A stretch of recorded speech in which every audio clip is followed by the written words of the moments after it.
নমস্কাৰ সকলোলৈকে মই অন্য এটি মিনি ব্লগলৈ আপোনালোক সকলোকে স্বাগতম জনাইছোঁ। আজি ওলাইছোঁ গোটেই দিনটোত অকল কাপোৰ ল'বলৈ বুলি ৰাইজ। এয়া আহিছোঁ বিশাললৈ আৰু বিশালত মানুহেই নাই ৰাইজ। ক'ত এতিয়া মানুহ হ'ব, বিহু আৰু পূজাতহে হ'ব। আৰু এতিয়া বিচাৰি আছোঁ মই কাপোৰে বিচাৰি নোপোৱা হ'লোঁ।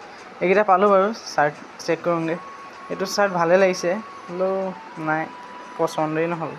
এইটো ভাল লাগিছে ৰাইজ, সেইটো ল'লোঁ আৰু কেইটামান মই ল'লোঁ, দেখুওৱা নহ'ল সেইকেইটা ভিডিঅ'। আৰু সেয়া কাপোৰ চাই মেলি মই ওলাই আহিলোঁ তাৰপৰা। আৰু এয়া পালোহি আকৌ দোকানৰ কাপোৰ বজাৰ কৰিবৰ কাৰণে।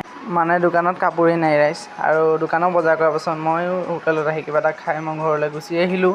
আৰু আজি আছে আমাৰ ইয়াত বজাৰ, আমাৰ ঘৰৰ ওচৰতে যিহেতু। আৰু বজাৰলৈ গ'লোঁ, তাৰপাছত ঘৰ আহি পাইছিলোঁহে জাষ্ট, আকৌ লগৰকেইটা আহিলে আৰু সিহঁতৰ লগত ওলাই দিলোঁ দোকানলৈ। আৰু দোকানত আহি ফটোৱামি আৰম্ভ ইয়াৰ।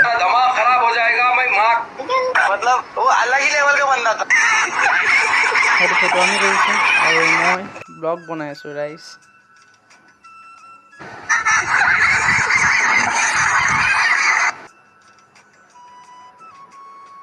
আৰু আমাৰ লগৰটো দেউতাকজনো গৈছিলে, এইজন দেই ৰাইজ। আৰু সিহঁতকো বাই বাই দি ময়ো ঘৰলৈ গুচি আহিলোঁ। আৰু মোৰ আজিৰ মিনি ব্লগটো ইমানখিনি আছিল। ভাল লাগিলে লাইক, কমেণ্ট, শ্বেয়াৰ, ছাবস্ক্ৰাইব কৰি যাব। বাই।